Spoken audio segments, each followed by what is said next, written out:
రాష్ట్రంలో ఉన్న ఏ ఒక్కరికి అన్యాయం జరగకుండా మహిళా కమిషన్ పనిచేస్తుందని మహిళా కమిషన్ చైర్పర్సన్ రాయపాటి శైలజ అన్నారు. బాధ్యతలు చేపట్టిన తర్వాత మొదటిసారి మహిళా ప్రాంగణాన్ని ఆకస్మిక తనిఖీ చేశారు. శక్తి సదన్ సెంటర్లో ఉన్న మహిళలతో వసతులపై ఆరా తీశారు. గడిచిన 5 ఏళ్లలో మహిళల భద్రత కోసం పనిచేయకుండా పార్టీ కోసం మహిళా కమిషన్ పనిచేస్తుందని మండిపడ్డారు. పార్టీలకు అతీతంగా మహిళా కమిషన్ పనిచేయాలంటున్న రాయపాటి శైలజతో మా ప్రతినిధి Pramod Kiran face to face. రాష్ట్ర మహిళా కమిషన్ చైర్పర్సన్ గా డాక్టర్ రాయపాటి శైలజ బాధ్యతలు స్వీకరించారు. బాధ్యతలు స్వీకరించిన మరుసటి రోజు నుంచి కూడా మహిళా సెంటర్స్ లో ఉన్నటువంటి సౌకర్యాలు కావచ్చు, వసతుల గురించి కూడా ఆకస్మిక తనిఖీలు చేసి ఆ సెంటర్ లో ఉన్నటువంటి వసతులు కూడా ఎలా ఉండాలి ఏంటి, అక్కడ ఉన్న ఏదైతే శక్తి సాధన సెంటర్ లో కూడా మహిళలతో కూడా మాట్లాడారు. దీనికి సంబంధించి మనతో మాట్లాడడానికి డాక్టర్ రాయపాటి శైలజ మనతో ఉన్నారు. మేడం చెప్పండి, ఫస్ట్ విజిట్ అయితే మహిళలకి ఎలాంటి సపోర్ట్ ఇవ్వబోతా ఉన్నారు మీ తరఫున, మహిళా కమిషన్ తరఫు నుంచి? అంటే మనకు తెలియని చాలా ఉన్నాయండి. అంటే ఈ సెంటర్స్ విజిట్ చేస్తే కానీ అసలు ఎలాంటి కేసులు వస్తున్నాయి ఏంటి అనేది ఈ సెంటర్స్ విజిట్ చేశాకే తెలుస్తుంది. చాలా వరకు డొమెస్టిక్ వైలెన్స్, ఫ్యామిలీ హెరాస్మెంట్, లేకపోతే లవ్ ఫెయిలియర్స్, ఇవన్నీ కూడా అంటే చిన్న పిల్లల నుంచి ఇందాక ఒక శక్తి సాధనకి వెళ్తే రేప్ విక్టిమ్స్ కానివ్వండి, లేకపోతే అనాథలు, లేకపోతే మొగుడు చేతిలో అబ్యూజ్ అయ్యి ఇలా ఎంతమంది ఉన్నారు. కానీ వాళ్ళు అక్కడ ఎంత హ్యాపీగా ఉన్నారంటే ఎందుకంటే ఆ శక్తి సదన్ అలా నడపబడుతుంది. ఇది ఒక government of India initiative, mission Shakti కింద ఈ శక్తి సదన్లు అందరినీ ఇండియా వ్యాప్తంగా చేస్తున్నారు. అది మన రాష్ట్రంలో కూడా ఉన్నాయి. కాకపోతే వీటికి మెయిన్ ఏంటంటే గవర్నమెంట్ సపోర్ట్ అనేది కావాలి. లాస్ట్ 5 yearsలో ఇప్పుడు మేము వెళ్ళినప్పుడు చెప్పింది ఏంటంటే ఫండింగ్ లేదు. కేంద్రం ఇస్తున్నా కూడా మనం మ్యాచింగ్ గ్రాంట్ ఇవ్వకపోతే కేంద్రం ఇవ్వదు. దానికి ఎందుకంటే ఈ విషయంలోనే కాదు చాలా విషయాల్లో మనం చేసాం. కేంద్రం సపోర్ట్ చేస్తున్నా ఇక్కడ లోకల్ గవర్నమెంట్ సపోర్ట్ చేయట్లేదు. దానివల్ల చాలా పనులు అయిపోయినాయి. సిమిలర్లీ మరి ఈ శక్తి సదన్లు కూడా అంతే. గత 5 years నుంచి వాళ్ళకి మ్యాచింగ్ గ్రాంట్ ఇవ్వట్లేదు, మరి ఫండింగ్ రావట్లేదు. మరి ఎలా నడుపుతున్నారంటే వాళ్ళు చెప్పింది అదే, ఎవరైతే అక్కడ ఉంటున్నారో పిల్లలు వాళ్ళకి వచ్చే ఇన్కమ్ కానివ్వండి, అంటే వాళ్ళకి స్కిల్ ట్రైనింగ్ ఇస్తారు, వాళ్ళు బట్టలు కుడతారు, లేకపోతే బట్టలు ప్రింటింగ్ చేస్తారు. ఇవన్నీ అమ్మగా వచ్చే డబ్బులు ఏదైతే మిగులుతాయో, అంటే ఆ సదన్ ఎలా పనిచేస్తుందో వాళ్ళకి తెలుసు కాబట్టి వాళ్ళ డబ్బులే పెట్టి అది నడుపుతున్నారు. అంటే అది ఎంత దురదృష్టకరం చూడండి.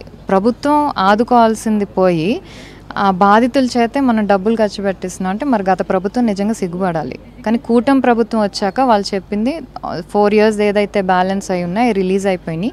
ఈ ఇయర్ది ఇంకా సెంట్రల్ రిలీజ్ చేసింది, గవర్నమెంట్ కూడా త్వరలో రిలీజ్ చేస్తుంది. సో ఇలాంటివన్నీ చూశాక మనం ఇంకా చాలా బాధ్యతగా, ఎందుకంటే విక్టిమ్స్ అయినా అంత ఆనందంగా ఉన్నారంటే శక్తి సదన్ల వల్ల. మరి ఆ శక్తి సదన్లు ప్రాపర్గా నడవాలంటే ఫండింగ్ రావాలి. సో మహిళా కమిషన్ తరపు నుంచి ఎంత ఫాస్ట్గా మనం ఆ ఫండింగ్ రిలీజ్ చేయగలిగితే అది ఒక బాధ్యత. అలాగే ఇంక ముందు ఎవరైనా విక్టిమ్స్ మహిళలు కానీ ఏమైనా ఉన్నా ఓకే మహిళా కమిషన్ ఉన్నది అనే భరోసా ఇవ్వగలగాలి. సో దాంట్లో ఫస్ట్ స్టెప్గా ఈరోజు శక్తి సదన్స్ విజిట్ చేయటం అనేది పెట్టుకున్నాం. అంటే ప్రధానంగా అమరావతి ఉద్యమంలో కావచ్చు, మహిళా సంబంధించిన రైతులతో కావచ్చు, మీరు ప్రముఖ కీలక పాత్ర పోషించారు. ఏదైతే మీకు గతంలో కూడా 5 సంవత్సరాలు చాలా ఇబ్బందులు కూడా ఎదుర్కొన్నారు. దీనిపై మహిళా కమిషన్ కూడా మీరు మహిళా కమిషన్ దగ్గరికి వెళ్ళి కూడా కొన్ని సమస్యలే చెప్పుకున్నారు. కానీ మీకు అక్కడ న్యాయం జరగల. అటువంటి మహిళా కమిషన్ బాధ్యతలు ఇప్పుడు మీరు స్వీకరించారు, మీకు ఎలా అనిపిస్తుంది? అంటే అది అసలు ఇది అన్ఎక్స్పెక్టెడ్ పోస్ట్. ఇదే అంటారు టైం రావాలి కర్మ అనేది. అప్పుడు బాధితులు ఈరోజు మళ్ళీ బాధితుల వైపు నిలబడే ఒక పొజిషన్ అనేది వచ్చింది. సో ఎందుకంటే ఆ రోజు రాష్ట్రంలో అంత అన్యాయం జరుగుతున్నా ఏ కారణం లేకుండా పోలీసులు కానివ్వండి, ఆఫీసర్స్ కానివ్వండి, గవర్నమెంట్ అమరావతి మహిళ మీద కేసులు పెట్టి లాఠీ చార్జ్ చేస్తున్నా కూడా మరి నెక్స్ట్ స్టెప్ వెళ్ళేది మహిళా కమిషన్కి. ఎందుకంటే ప్రభుత్వం పట్టించుకోవట్లేదు. మహిళా కమిషన్ అనేది ఒక ఇండిపెండెంట్ బాడీ. వాళ్ళు ఎవరితో సంబంధం లేకుండా, ఏ పార్టీతో సంబంధం లేకుండా చేయాలి. సో వాళ్ళ దగ్గరికి వెళ్తే అక్కడ న్యాయం దొరకలేనప్పుడు మేము ఢిల్లీ వెళ్ళాల్సి వచ్చింది. అక్కడ నేషనల్ కమిషన్ తీసుకొచ్చిన అక్కడ ఏదో కింద లెవెల్ ఆఫీసర్ని పంపించారు, అక్కడ వీళ్ళు ఏదో మేనేజ్ చేశారు, వచ్చినా న్యాయం జరగలేదు, మళ్ళీ మేము వెళ్ళాల్సి వచ్చింది. అంటే ఇలాంటి సిట్యువేషన్ ఎక్కడ రాకూడదు. అప్పుడు మహిళా కమిషన్ అనే దానికి అర్థమే లేదు. మహిళా కమిషన్ అనేది ఒక మహిళ బాధతో వచ్చినప్పుడు అది ఎవరి గురించి అయినా సరే దాన్ని ఎలా మనం రియాక్ట్ అవ్వాలి, రెస్పాండ్ అవ్వాలి, న్యాయం చేయాలనే విధంగా ఆలోచించాలి తప్పితే నాకు వీళ్ళు పదవి ఇచ్చారు కాబట్టి వీళ్ళకే అనుకూలంగా చేస్తాను అనేది మాత్రం ఉండకూడదు. సో ఇప్పటి నుంచి ఆ పనితీరు అయితే ఉండదు.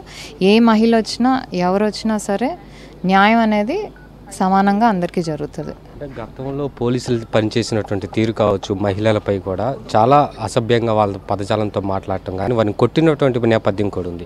ఇట్లాంటి ఎవరైతే ఆ రోజు అట్లా పోలీసులు ఎవరైతే చేశారో వారిపై ఏమైనా యాక్షన్ తీసుకునే అవకాశం ఉందా? అప్పుడు ఎవరి మీద అయితే కేసు పెట్టామో, మహిళా కమిషన్కి ఏదైతే చేస్తామో డెఫినెట్లీ ఆఫీసర్స్ మీద చేసే. ఎప్పుడైనా గవర్నమెంట్ పనితీరు బట్టే అందరి పనితీరు ఉంటుందండి. అప్పుడు గవర్నమెంట్ పనితీరు బట్టి అప్పుడు పోలీసుల పనితీరు ఉంది, ఇప్పుడు గవర్నమెంట్ పనితీరు బట్టి వేరే ఉంటుంది. సో డెఫినెట్లీ అప్పుడు కేస్ యాక్షన్ అయితే తీసుకోవాలని అనుకుంటాం. అవి మళ్ళీ రివ్యూ చేసి ఆ పెటిషన్స్ మళ్ళీ మహిళా కమిషన్ ముందు తీసుకెళ్ళి definitely will try to take action. మహిళా కమిషన్గా బాధ్యతలు స్వీకరించారు, మీ మార్క్ ఎలా ఉండబోతుంది? డెఫినెట్లీ జనాల్లో గుర్తుండిపోయి ఓకే మహిళా కమిషన్ చైర్పర్సన్ అంటే బాగా చేసింది, అందరికీ సమన్యాయం చేసింది, అందుబాటులో ఉండేదనే మార్క్ అయితే తీసుకురావాలి. అలాగే కొత్తగా ఇనిషియేటివ్స్, అప్పుడు నన్నపనేని రాజ్కుమార్ చైల్డ్ మ్యారేజ్ 18 yearsకి పెంచారు, 18 to 22. అలా ఏదో ఒక కొత్త ఇనిషియేటివ్తో ముందు తీసుకురావాలనే ఎజెండాలో ఉన్నాము. దాంట్లో ఫస్ట్ స్టెప్ వచ్చి అసలు వెబ్సైట్, బేసిక్ అన్ని డిపార్ట్మెంట్స్కి ఒక వెబ్సైట్ ఉన్నప్పుడు మెయిన్ మహిళా కమిషన్ అది మనం ఒక టెక్నాలజీ గవర్నమెంట్లో ఉన్నప్పుడు అది లేకపోవటం దురదృష్టకరం. సో ఫస్ట్ దాని మీద వర్క్ చేస్తాం.